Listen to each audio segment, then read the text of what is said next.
So manifestation आणि crystal याचं connection नेमकं काय असतं? मॅनिफेस्टेशनसाठी लागतं इंटेन्शन. बरोबर. जर तुमचं इंटेन्शन सेट नसेल तर काय मॅनिफेस्ट करणार? आणि इंटेन्शनसाठी लागतो फोकस. जर तुम्हाला जे मिळवायचं त्याच्याबद्दल टेन्शन घेणार असाल तर तुमचा फोकस ऑलरेडी हललेला आहे. तुमच्या गोलकडे लक्ष नाही आहे, मधल्या सगळ्या डिस्टर्बन्सकडे लक्ष आहे. तर क्रिस्टल्स तुम्हाला फोकस करायला मदत करतात. जसं मगाशी म्हणजे क्लॅरिटी आणायला मदत करतात. एकदा क्लॅरिटी आली, फोकस आली की माझं पॉईंट बी काय आहे किंवा त्याप्रमाणे आपण ॲक्शन घेऊ शकतो ना.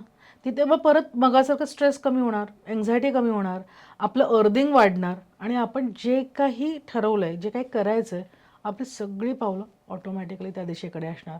आणि तुझं गोल समजा मनी आहे तर मग त्याप्रमाणे तू क्रिस्टल निवडणार आहेस.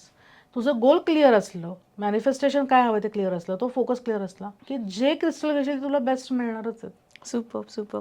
सो ऑन्टरप्रिनर्स आणि बिझनेस ओनर्स किंवा बिझनेस ग्रोथवाले आणि फोकस आणि डिसिजन मेकर्स, सो ह्यांनी सगळ्यांनी कुठला क्रिस्टल्स वापरला पाहिजे? ह्या सगळ्या ज्या आहेत ते वेगवेगळे अँगल्स आहेत असं आपण म्हणूयात सक्सेसचे. तो एक पिलर नाही, अनेक पिलर मिळून सक्सेस बनतंय.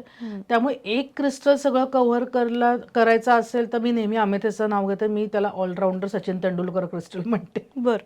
कारण की माझ्या दृष्टीने क्लॅरिटी आली आणि आज शांत असलं की तू वाटेल ते जगात अट्रॅक्ट करशील आणि वाटेल ते त्याच्यावर करायची ॲक्शन आहे तुझी आरामात होणार आहे. पण जर तू डिस्टर्ब असेल तर काहीच नाही होणार आहे. पण हे सगळं करायचं असेल तर मला नेहमी असं वाटतं की प्रत्येकाचं कॉम्बिनेशन झालं पाहिजे. एका क्रिस्टलवर लोड न देता सगळ्या क्रिस्टलचे जे बेस्ट ऑफ बेस्ट गुण आहेत ते मिळून जर तुम्ही एक कस्टमाइज ब्रेसलेट बनवलं तर त्याचा फायदा जास्त होईल. ते सगळे अँगल्स कव्हर होतात.